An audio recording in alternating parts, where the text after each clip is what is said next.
You're listening to Restaurants Reinvented, a podcast for restaurant brands who want to put growth back on the menu. In each episode, Jen Kern, the CMO of Q, highlights innovators and change agents in the restaurant industry and uncovers how leading brands are modernizing their operations to drive efficiency and meet the evolving demands of guests. Let's get started. Hello, everyone, and welcome back to Restaurants Reinvented. My name is Jen Kern. I'm the hostess here of the show. And today we're kicking off what's going to be a little bit of a new series. It's a CTO series, and we're going to talk about all things technical, but still sticking to our main core topic of reinventing restaurants for a more sustainable and profitable future. And so today with me, I'm very excited to kick off our CTO series with a fabulous female who's the CTO at Freebirds World Burrito, and her name is Dawn Gillis. And welcome to the show, Dawn. Thank you so much, Jen. It is a pleasure to join you on the podcast today. Oh, well, great. Well, I'm so excited you're here. And I've had the pleasure of getting to know you over the last 3 years, but maybe some folks in our audience don't know you that well. So if you want to give a quick introduction and background and just an explanation of the journey that led you to Freebirds in the fast casual restaurant industry. Wow. Well, first of Yeah. all, this is my first podcast, Jen, so Woohoo! we're here to celebrate this one. Yippee! Oh, what an honor for me. Oh, absolutely. Second of all, I have been in technology pretty much all my career. I started in the early 80s, so that'll give you a little bit of an idea of how long I've been around. And it's been a wonderful journey. Let's just say I won't give too much away, but I was programming on punch cards in my early days. So I Wow. know a little bit about where this technology started and then where we are today. I really did start as a programmer and a coder. So I can absolutely relate to the world of software engineers that in our world today may not be able to code with them because I didn't keep pace, but I certainly appreciate what it takes to get to where you really need to be in order to deliver a quality solution. Mm. Spent the first half of my career pretty much in the consulting world. So it was consulting on software engineering or managing projects in software engineering for a wide variety of clients, everything from travel to insurance, banking. So I got an exposure to, how technology could serve different industries. Well, travel is part of consulting, and I got married. And after visiting something like 45 states in this United States of America, it got to that point where I needed to focus a little bit, and I ended up at a company called 7-Eleven Incorporated. So pretty big company at the time. When I joined, it was 5,800 locations and in US and Canada, because that was the particular group within 7-Eleven that I worked for. And my career there was 15 years. So I learned a Mm. tremendous about running retail locations. As you know, that convenience store chain not only does center of store merchandise sales, but they also do some foods, hot serve foods mostly. And so I began to learn a little bit more about the food services business. And then they purchased a company called Stripes. And that Stripes company had Laredo Taco Company in it. And that's where I learned a little bit about cracking eggs in the bag. So it added a dimension to my understanding of food service. And then I got that wonderful opportunity and ended up in the quick serve restaurant business. And here I am at. It's wow. So here we are. Well, thank you for that background. I mean, it's fascinating to think about you as learning to code and having coding. Yeah. I'm curious how, I mean, I've been involved a little bit in the Girls Who Code nonprofit. Uh-huh. How did you find your way into that?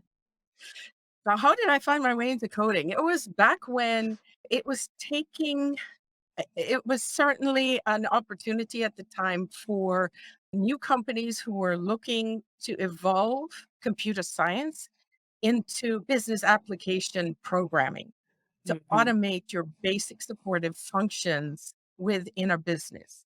Mm. specifically around the accounting functions, the basics of automation of your back office type functions of industries. Mm. And that's how I found my way. I just happened to decide that I would take a vocational route that way and take a look at what it would be to program. And I got hired and sent to Dallas, and I've been here ever since in the Texas area. That's fantastic. Well, and then fast forward and you joined Freebirds in what year?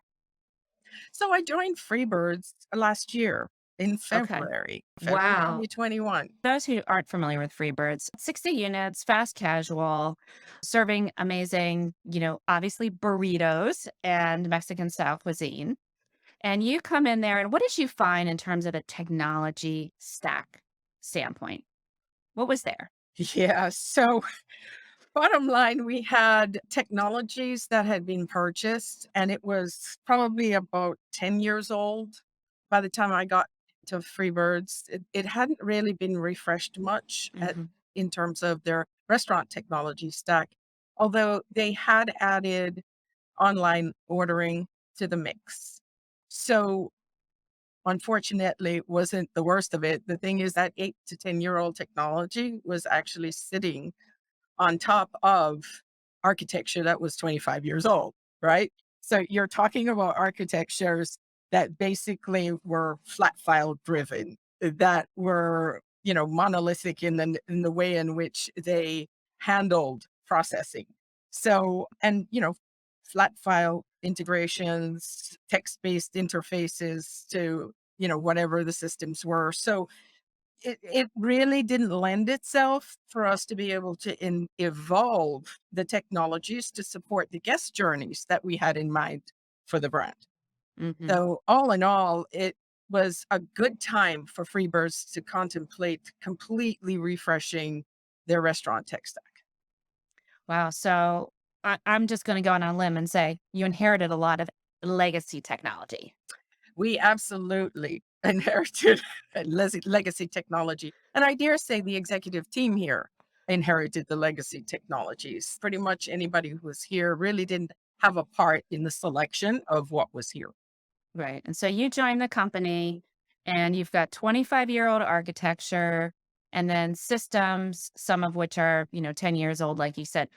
What after I assume you took a look at everything that you had and what was around, what was your vision and your roadmap in terms of here's what I want to do to refresh or upgrade this technology stack to meet the guest experience that you had in mind?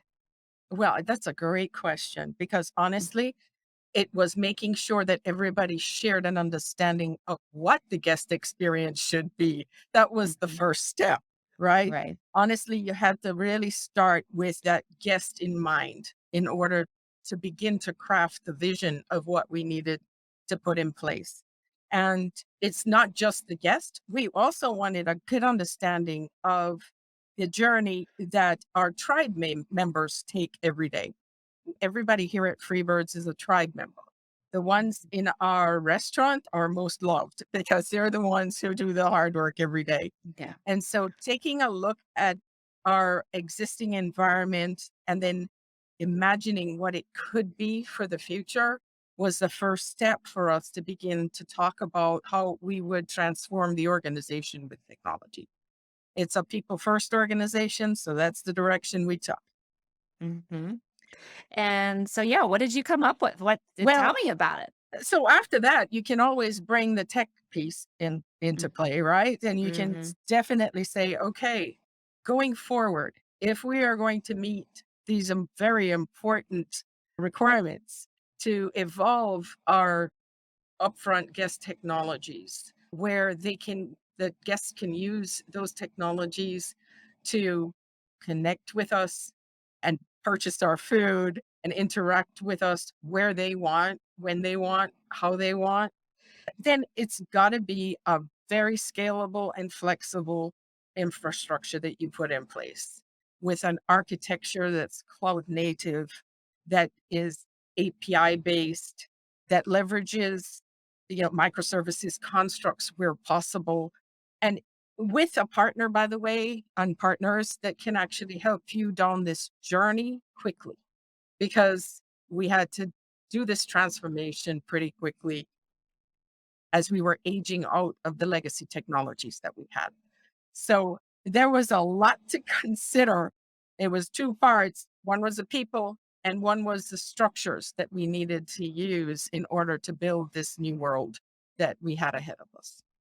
Wow. It sounds like a lot. How was it for you?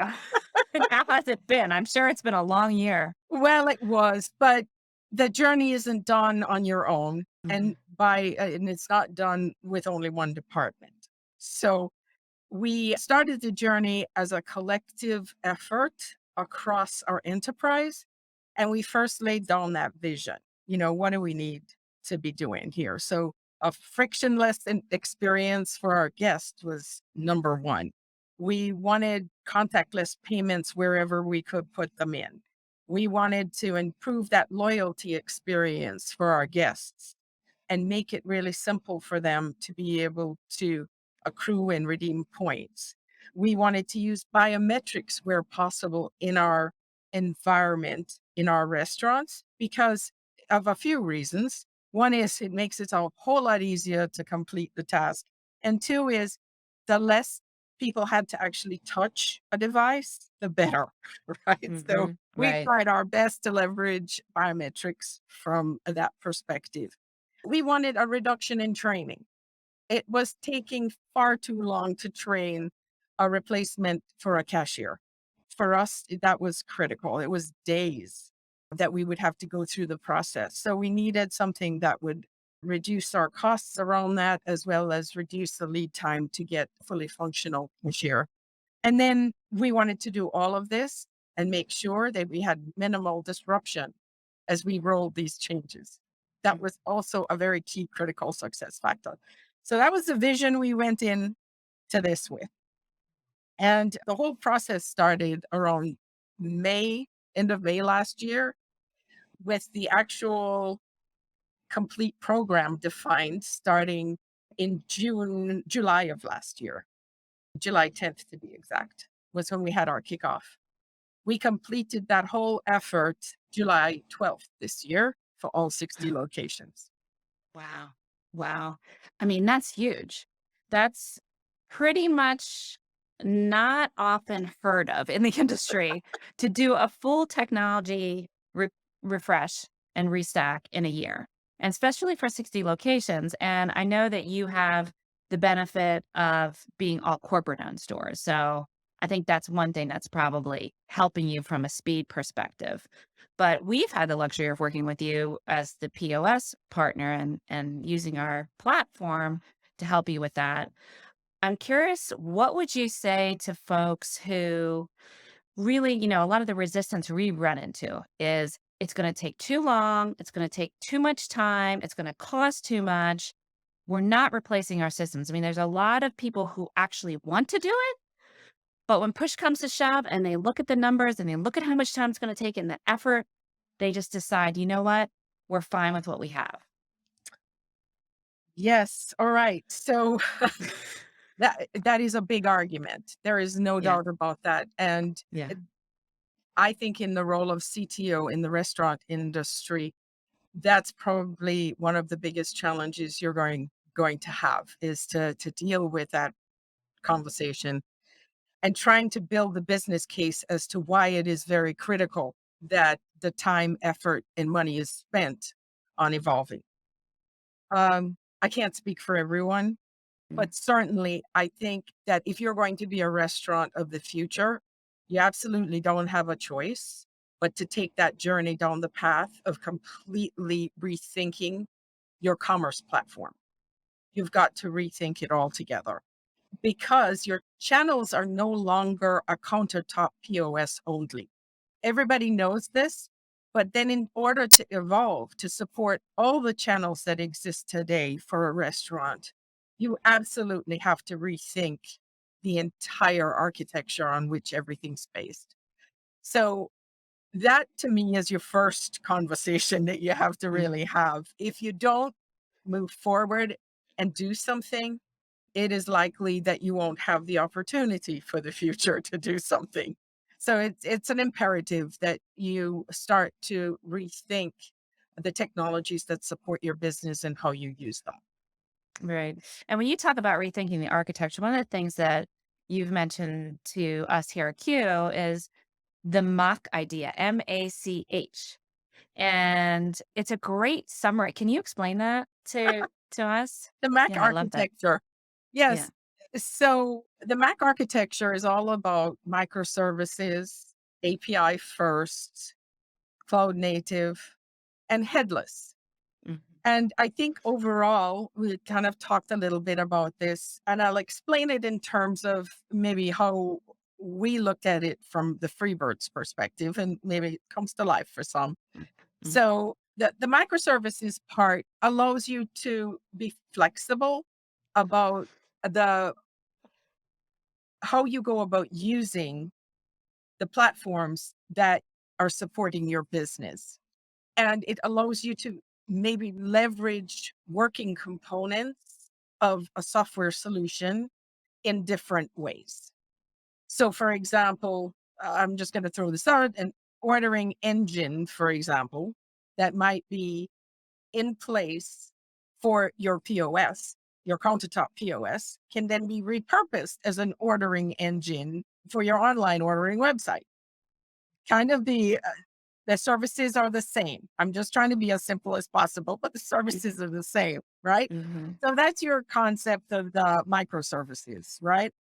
The API first is all about integrating products, solutions across your environment.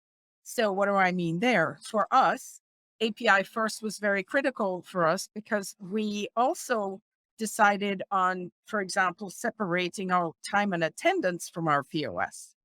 So we had a different solution provider doing that. And it was through APIs that allow us to have somebody clock in when they walk in through the door. And if they're a cashier, to go log in on our POS. What that does for us is say, okay, this other solution can share data back to our POS that says, yeah, that cashier can log into the POS because they've clocked in for work. Mm. So being able to share information across platforms is also very important. And it allows you the flexibility to leverage solutions in a different way. The cloud native part of this is just basically your scalability side. So, how quickly can you grow? We have a huge growth strategy here at Freebirds, and the intention is that we have selected the right solution partners for us, and that as we grow and our data grows and our processing capabilities grow, we won't have to walk away from those solutions because they'll be able to grow with us. And on the headless side of it, that was the one that was most surprising to us and still is somewhat of a challenge is so you've got data shared across multiple solutions, which are multiple companies and multiple product suites. And so where do you go as your single source of truth for that particular data? Not that it's different from one to the next, but it's an end user solution. So how do you steer your operations team to say, okay, yes, we'll use this particular user interface over this one that came out of solution B, right? Instead of Mhm. solution Mhm. A. So, but it is a great problem to have. It is an absolutely wonderful problem to have because Yeah. you've got consistent data across your enterprise and multiple business functions can see that data and consume it the way that is most suitable for their function. Wow. That's awesome. I mean, I just love ever since you mentioned that acronym to me, MACH. So I'll just repeat it really quick. M is for microservices, A is for API first, C is for cloud native, and H is for headless. I thought this woman really has it going on. Like you really do have it going on. And so you talked about building that business case internally. I'm curious when you came to your stakeholder team, Yep. right? The other executives, you talked about working with all the groups. And you started talking about these concepts of microservices, API first, cloud native, and headless. How much, I mean, I don't want to really ask like how much pushback did you get, but how much did they understand and how much coaching did you have to do and educating? Or was it like, let's do it. We know what that is. What was that process like? Yeah, Jen, I never said that to them. Not in the, yeah, sorry, that won't work.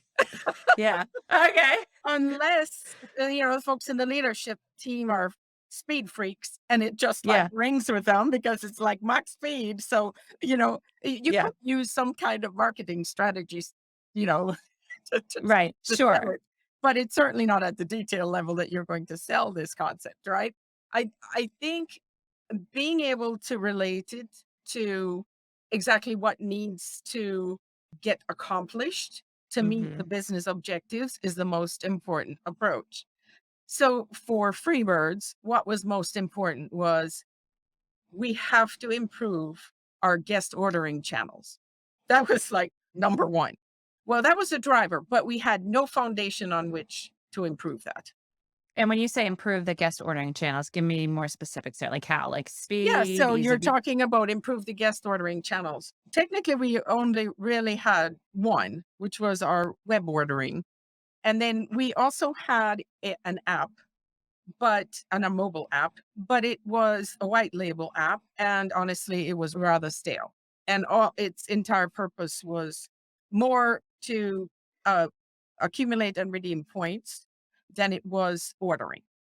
So it was the front end that then flipped you over to our web page. Okay. And so it really wasn't a good experience at all. And that was our number one priority, was to move past that as well. We couldn't because of the limitations of the foundation on which those applications were written. And so, that's kind of how we started down this journey of, well, what do we need to do now? Well, if you want this, you have to have these things, which is a much more modern architecture on which the applications that can then serve up the ordering experience are ready and able to do what it is you want it to do. And so that really was the selling point. To get here, you've got to have these things. And it wasn't necessarily using the concept of a Mac architecture. It was more about, here is why this is important to your online ordering. Here is why the solution cannot do it today. And then visioning the visioning and adding to the story that says, once you fix this architecture, hey, you've opened up the door for a few other things too, by the way. How about text-based ordering? Now you can add that in the mix because you've fixed the architecture, right? So it's the visioning portion and making sure that you're listening to where the organization wants to go and then tying the messages together for them and painting the picture of the journey. Right. So it's really what I'm hearing is the foundation building. You're Yes. talking about like setting the foundation with the architecture. You don't need to go, or in your case, you didn't go in and say, like, here's what microservices is, here's why it's important, here's what API, here's why it's important. It's like, here's the foundation we need to get to where we want to go as an organization from not just a guest experience standpoint, but from an efficiency, an internal efficiency standpoint, a team member standpoint, as you call them, your tribe. That's right. That is correct. And I think there's much more importance to that than you think, because if you engage everybody who's participating, that cross-functional team I told you about, we had a Hmm. steering team with representatives from every one of the business functions that would be impacted by these changes. And it was a high level representation, as well as we had a lower level tribe participation as well on occasion. Once they understood what we were trying to address for them and explaining it to them, we were then able to take them on that journey. And that journey included things like, okay, what's really important to us if we were to come to the table with a solution? Important to us now from a prioritization perspective, intermediately, what could we achieve? And then long term, that big vision. And taking them through those stages was really important. That also helped us to narrow down the scope of what we could achieve within that year. That's where the buy-in comes. So we took the time and effort to figure out what the Freebirds brand was about, what we wanted it to be, what was priority to us in a year. And then knowing that, we then took it to market to say, okay, this is who we are. This is what we want. How close can you meet these requirements? All that work is required upfront for you to hit the mark. Right. Right. So very collaborative process, not just from a partner. And I love how, by the way, you don't say vendor, you call the people you work with solution partners because you're solutioning, which is lovely. But now I completely lost my train of thought since I went on that tangent. But it sounded like it was just a very collective and collaborative process, which in itself is modern, right? That's right. To not be thinking of technology in a silo and technology alone, but how's this going to impact the organization? How about the mission for the brand? And you've talked a lot about your visioning and the vision of the other leaders. What is the mission, and have you been able to kind of get technology aligned with that in a really an authentic way? I love that question Okay, good. because that was also very important to us. At the beginning of last year, our CEO, Alex Eagle, he got our executive team together and we actually completely rethought our mission. And we actually came up with a mission to deliver craveable food and it's your world service to every guest as one tribe. Hmm. Well, if you think about that, and I said it intentionally that way, there are four parts to it. So it's to deliver craveable food. Well, we know that based on the feedback from our loyal guests, our food's on the right track. So we said, okay, let's keep down that track. How about it's your world service? Well, it's your world service is a very broad category, but it starts with that first touch point and interaction from our guests to us. And it means all the channels that they can connect to us in. And then all the way through to when they're going to give us feedback. So we thought about those journeys and we thought about the technologies that they would connect to as they go through that journey, just in following along with what I told you originally when you said, how did you start this journey? Right? We thought about the people, right? So it's your world service, the guest on one side, the tribe on the other. And we took those journeys, picked out the pain points, prioritized those. And those are the ones that we went after.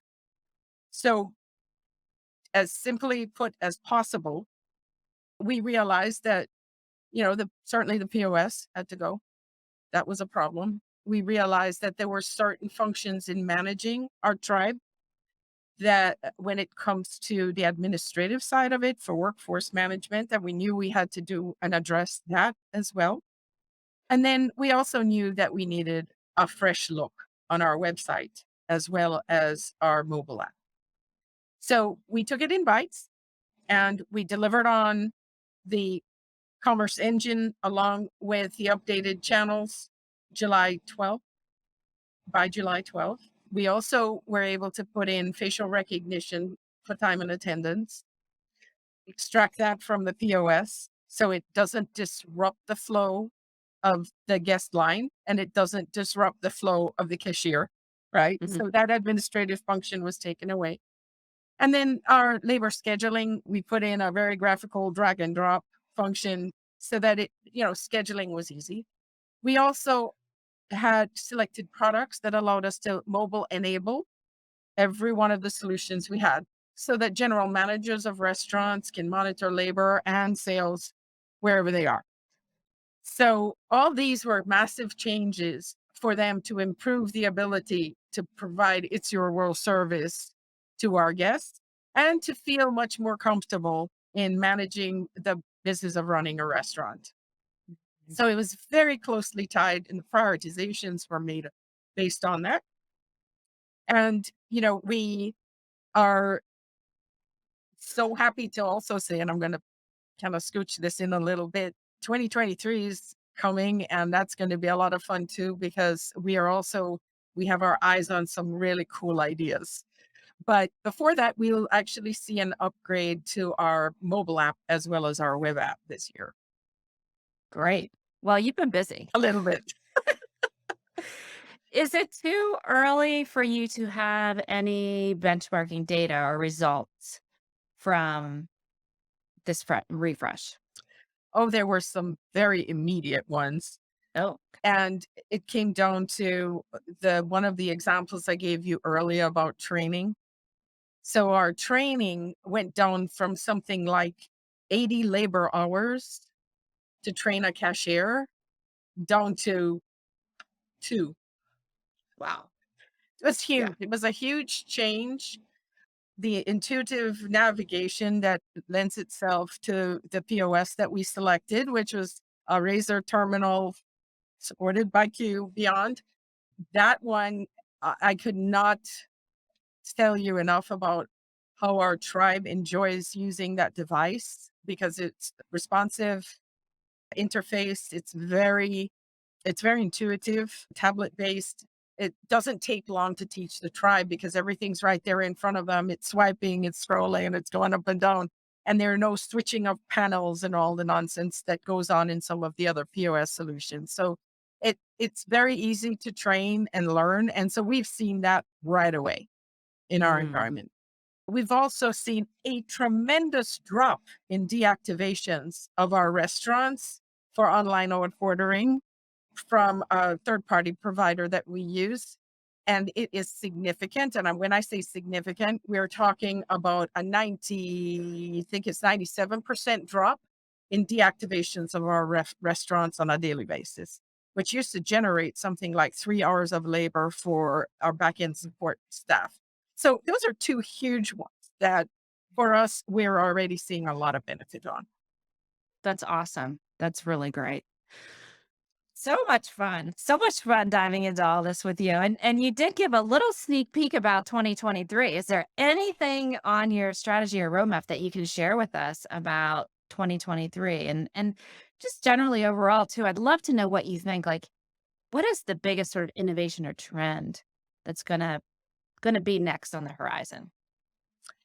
Yeah, that's a really good question. Innovation or trend? I think that there are going to be a couple. One is I think the biometrics technologies are going to take over. We see Amazon doing some of the most amazing things when it comes to retail, and especially around food.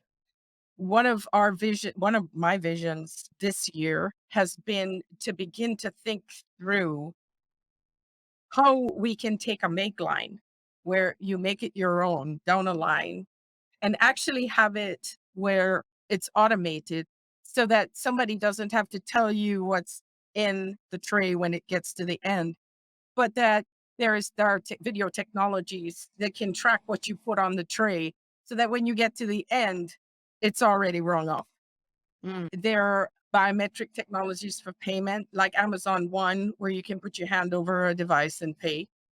hmm. So you're not Wow. pulling out your phone, you're not using a credit card, you're able to just pay at the end. I think some of those technologies you're going to see evolve more and more. I think related to supply chain, blockchain absolutely has a role in our future as restaurants. There is no doubt in my mind. There are so many good reasons for that, and it has to do with food safety first, but it also has to do with managing cost. Once you're able to reduce your costs due to the many different interruptions in the supply chain, you're beginning to win the game that Mhm. we will Yeah. continue to play, I think, in the future. And blockchain can go a long way with helping us with that. I don't say that's in our 2023 cards, but I see that as an evolving technology which will absolutely impact us. And blockchain also has another impact that to our organization, and that is yet offering yet again another payment option, which is Mhm. cryptocurrency, right? Yeah. We've seen some of our larger chains jump in both feet Mm, to accept cryptocurrency. And I think that's going to be more and more of one of those things we are not going to be able to avoid. And mhm. so I think it's gonna take hold. Mm.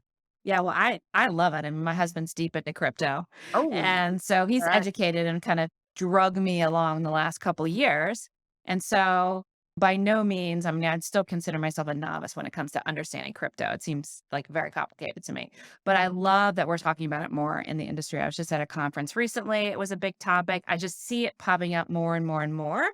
And it's something that we've started talking to our customers about, like building that capability in our roadmap, which we absolutely could do. It's just a matter of when, like when the consumer is actually going to demand it, right? That's right. Um, yeah. Or it could take a journey like QR codes where, Hmm. it QR codes were a huge thing back in, the 2000s or so, and then kind of faded off a little bit. And then all of a sudden it took over because there was a need.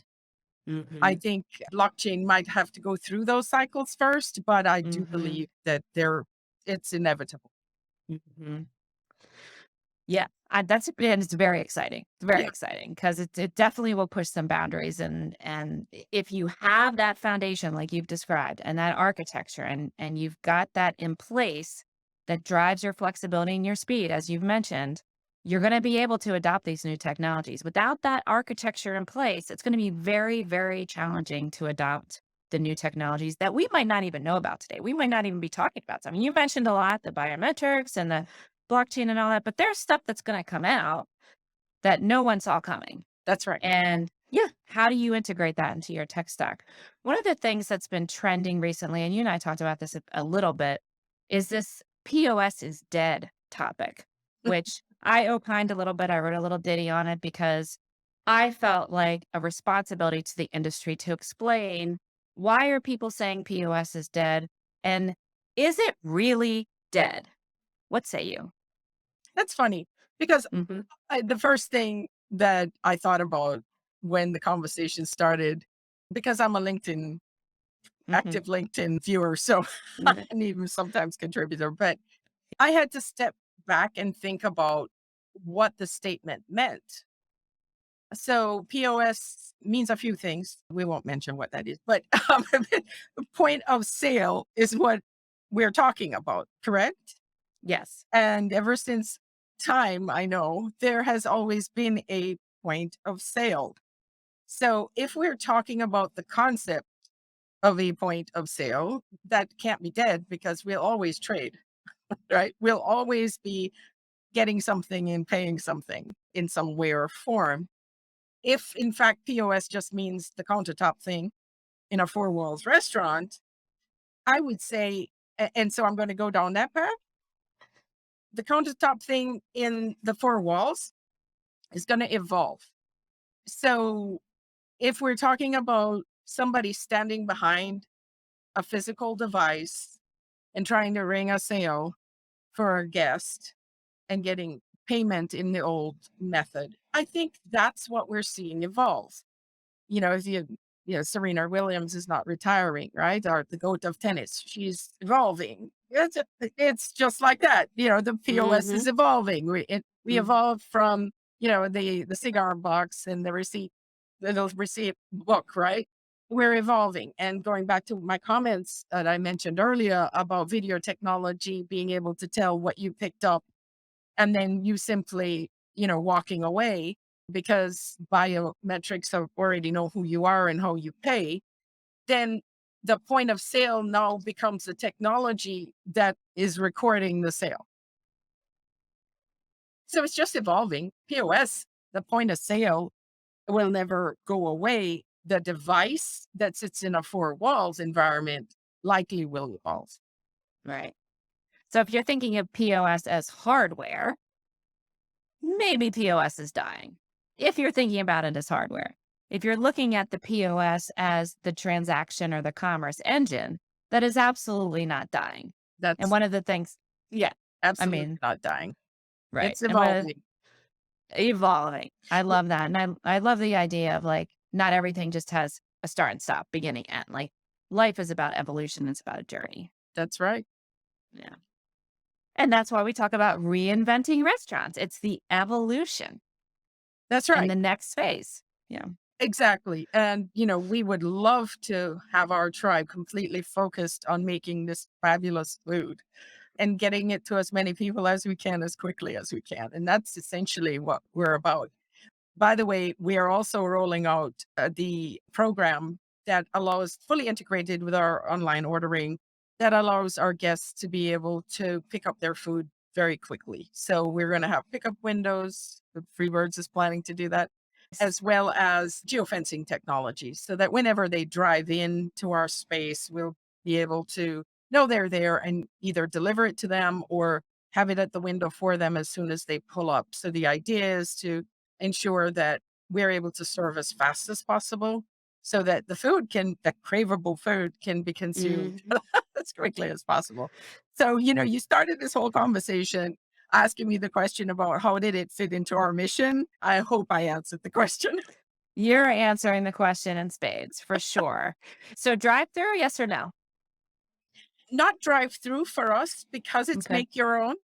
Pickup Okay. window, absolutely. I think we Okay. are, and it kind of goes back to that conversation about fast casual or quick serve restaurant, right? Right. It Right. is, again, I'm not the expert. We are a restaurant in that we are going to have comfortable spaces for our guests to come in, purchase food, sit down and eat. We're going to have that. But we truly, strongly believe that we'll continue to see the need to serve our guests on the go. So we will continue to build our enterprise while adding pickup windows. So to make it as convenient as possible. But we all know that you can't necessarily always have your restaurant in a space that allows for a pickup window. So we'll have and be able to serve curbside as well. Right. Right. That's awesome. And you've mentioned your growth goals and aggressive growth goals. What do those look like over the next couple of years? Well, to the extent that I can say, we're adding two more this year. And Hmm. that will have added eight to our base this year alone. And next year, we're planning to exceed that. Fantastic. So you're in Texas now, I know. Mm, yes. Are we getting into other states? Not yet. Okay. Okay. Not yet. We are going to be Texas focused for Mhm. a little while to Mhm. build strength. Okay. Okay. Well, I'd love it for you to work your way to the East Coast because we do not have a ton of great fast casual Mexican inspired burrito options here. So would love to work your way over here. One of the things that I'd love to ask you about, and you've implemented so much change and you clearly are on the forefront with innovative technologies and thinking about what's next. What do you see as some of the common barriers for a restaurant CTO to change? I mean, change is something that it scares people, right? It's not always the comfortable option. Change can be very overwhelming. And we talked about some of the reasons why status quo has carried on for so long in the restaurant industry. It's very time and labor intensive to make not only just, your operational changes, your technology changes, those things typically do end up being really planned out well, but people, can shy away from it as well. Why do you think it is? What are some of those biggest barriers to change for a restaurant CTO? So I look at it from a slightly different perspective. I think it's important that anybody in a leadership position is always slightly uncomfortable with where they are every day. And if they are, it means they're heading towards change and they're Mhm. themselves are evolving. So, from a human perspective, I think that it's really critical for us as CTO not to get lulled into an area of comfort and not take on the hard questions about how things can get done to serve the business from a technology perspective. So that to me is the number one and most critical, right? The Probably the biggest obstacle for a CTO in restaurants is that the restaurant ownership as a whole has never really or has been late to the game in embracing technology change or embracing technology at all in some cases. Mm. And a CTO in that environment really needs to be strong enough to take that messaging to the leadership to help them grow and help them understand the importance and help the change. So I think the biggest obstacle really is about the culture of the restaurant environment in the past, overcoming that and then making sure that you're pushing the envelope on making change in the environment. Hmm. Obviously, there's a lot that comes behind that to do with how do you go about funding this? How do you go about calculating the ROI on it? How do you go about justifying that this is actually going to benefit the growth of a restaurant? That, in a lot of cases, restaurant chains don't stay around that long, right? Hmm. So Right. it's a little difficult, I think, overall to make that argument, but it's so important in today's world. Such a good reminder. Uncomfortability is not always a bad thing. It isn't. It isn't. It is the reason I think that people actually get into that space of innovation. Right. Right. Great reminder. Do you see real estate footprints and sizes within your brand getting smaller? I mean, you talked about the fast casual and you wanting to have a comfortable space for guests to come in and be cozy and get their food their way, their world. Do you see that space shrinking? I mean, that's one trend that we've seen out there. How's that going to look for Freebirds? I think we'll have multiple options depending on location. I wouldn't say we're going one way or the other at this point, but I think we're going to be offering options.